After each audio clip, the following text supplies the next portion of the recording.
Union Committee of 10 on the United Nations Security Reform, representative of the President of the 80th United Nations General Assembly session, chairperson of the African Union Commission, Excellencies, distinguished ladies and gentlemen. I call to order the 7th Summit of the African Union Committee of 10 Heads of State and Government on the reform of the United Nations Security Council, C-10. It is my singular honor and to warmly welcome all of you to this historic commemorative summit of the C-10, convened on the margin of the high-level week of the 80th session of the United Nations General Assembly. Your esteemed presence today is testimony to our collective resolve and enduring commitment to the mandate of the C-10 and to advancing the common African position, enshrined in the Leone Consensus and the SAT Declaration, whose 20th anniversary we proudly commemorate.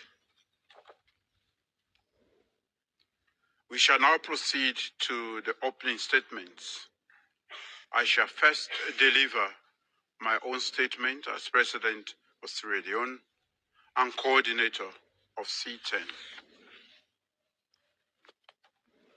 Your Excellency, Chairperson of the African Union Assembly, Your Excellencies, Heads of State and Government of the African Union Committee of 10 on United Nations Security Council, representative of the President of the 80th United Nations General Assembly session, Chairperson of the African Union Commission, Excellencies, distinguished ladies and gentlemen.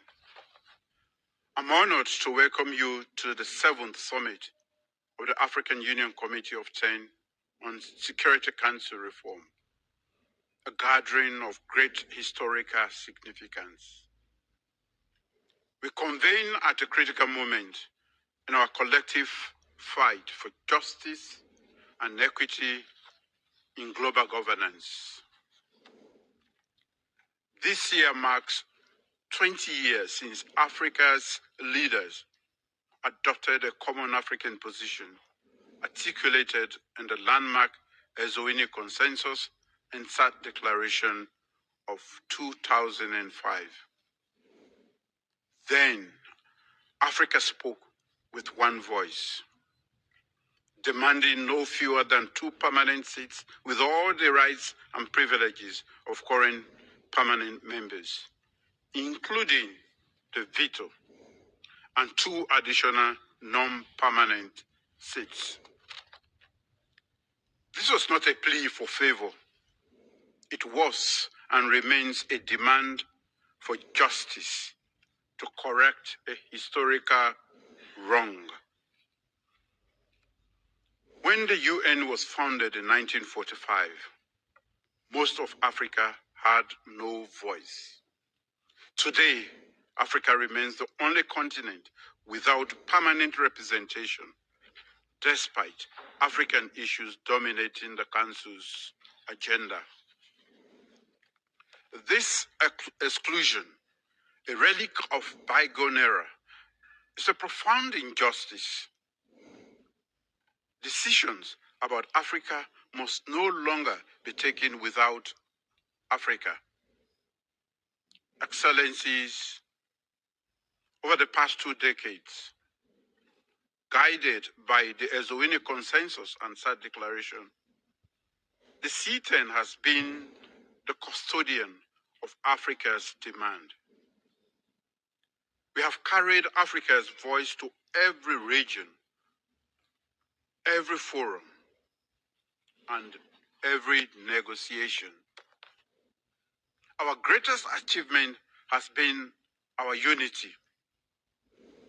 Despite our diversity, Africa has remained steadfastly aligned behind a single, principled position.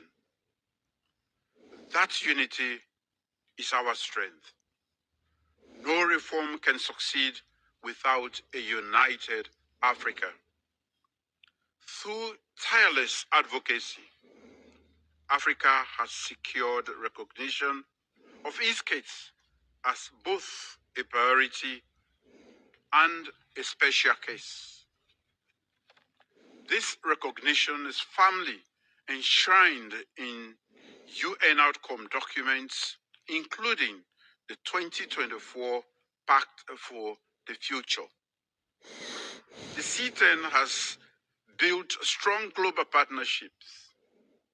Today, Africa's inclusion is universally acknowledged as indispensable to any credible reform. Even the Permanent Five have in different ways publicly affirmed Africa's legitimate claim. Recently, the Freetown Retreat and Lusaka Ministerial Meeting produced the African Union Reform Model, a comprehensive, united, and actionable framework for structured dialogue in the intergovernmental negotiations.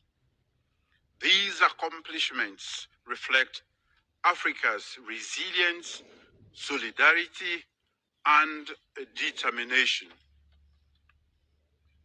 For 20 years, no African state has broken ranks. That unshakable unity has transformed Africa's once marginalized demand into a centerpiece of global reform debate. Excellencies, the hard truth is that our ultimate objective has not yet been achieved. 80 years after the establishment of the United Nations, the Security Council still operates under a structure that excludes Africa. This not only undermines the Council's credibility, but also challenges the universality of the UN as a whole. Today, therefore, I must restate Africa's clear and legitimate demand. To the permanent members, I reiterate that recognition should be accompanied by a genuine political willingness to take action. To member states involved in the intergovernmental negotiations, let us use the structured dialogue to build consensus on outcomes rather than recycle entrenched positions. To the wider United Nations membership, as the UN marks its 80th anniversary, let us not allow another milestone to pass with words alone. The Pact for the Future gives us the mandate.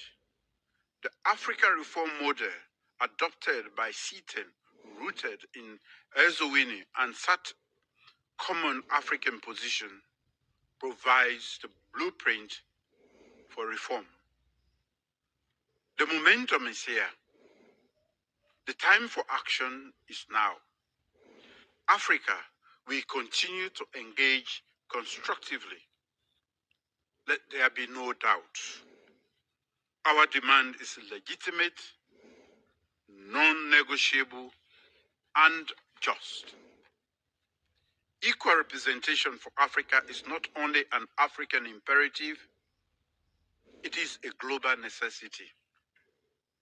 It is essential for the credibility, effectiveness, and legitimacy of the United Nations in this century. As we commemorate 20 years of Eswatini and SAT, let history record that Africa stood together, firm and resolute to reclaim its rightful place. Let this generation of leaders be remembered for correcting an injustice that has been endured for far too long, and for ensuring that the Security Council reflects the current state of the world rather than how it was in 1945. Thank you for your attention.